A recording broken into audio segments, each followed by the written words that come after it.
एक हिरनी अपने दो बच्चों को लेकर एक छोटी सी नदी के किनारे पहुंच गई। इस बार अब ज्यादा चरागाह नहीं रही थी, इसलिए उन्होंने नदी को पार करने का इरादा बना लिया। वो तीनों प्यास बुझाने के लिए लगातार आगे बढ़ रहे थे। नदी के पानी के अंदर माँ पीछे थी और बच्चे आगे चल रहे थे।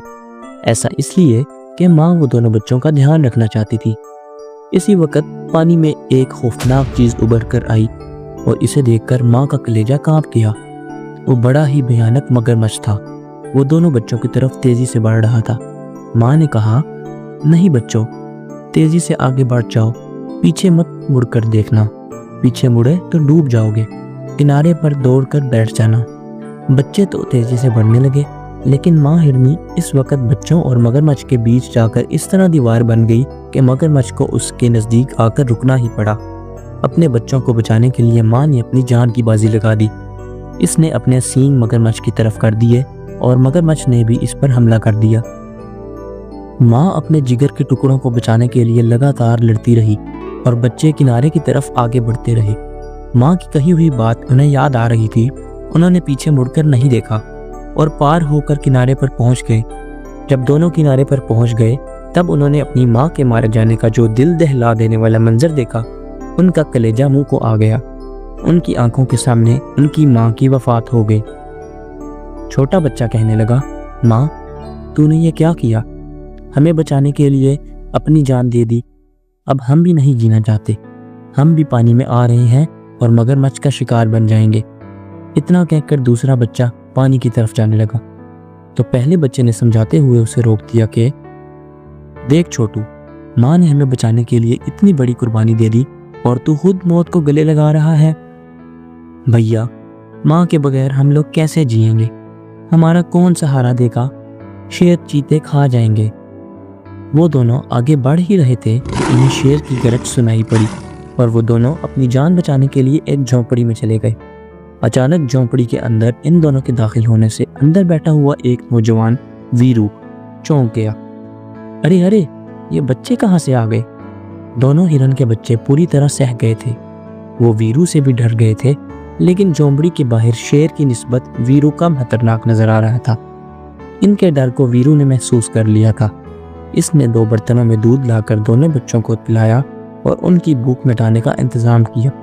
वीरू ने एक गाय भी पाल रखी थी और खेती बाड़ी का सहारा था। वो हिफाजत की गर्ज से अपनी गाय को बड़ी झोंपड़ी के अंदर ही रखता था। इसके पास काफी सारे औजार भी थे, इसलिए जंगली जानवर इससे दूर ही रहते थे। एक हाथी कभी कभी इनके घर के पास आकर हिरन के बच्चों से खेलने लगता था। वो बड़ा ही नेक दिल हाथी था। एक बार वीरू को किसी खास काम से दूर शहर में जाना पड़ा। घर में गाय और दोनों हिरन के बच्चे ही रह गए थे। छोटू शरारती था। इसने घर का दरवाजा खोला और बाहर खेलना शुरू कर दिया।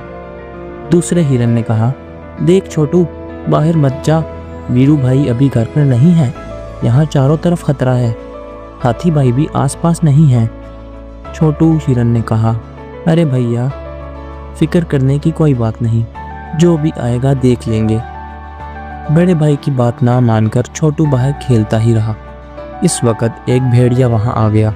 इसने छोटू को घेर लिया और कहा, अरे बच्चू, बोलो, तू डरा नहीं मुझसे?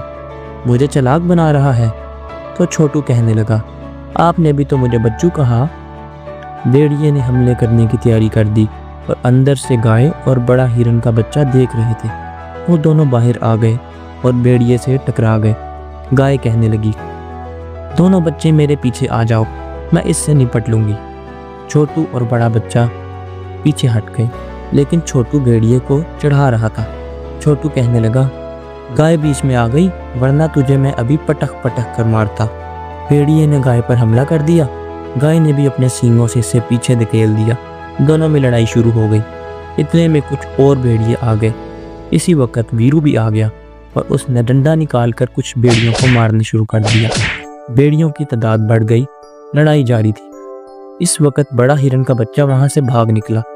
वीरू, गाय और छोटू को यह बात बहुत अजीब लगी। बाहर खतरा भी हो सकता था। यहाँ लड़ाई जारी थी और इसी वक्त हाथी वहां नजर आता दिखाई दिया। ये क्या?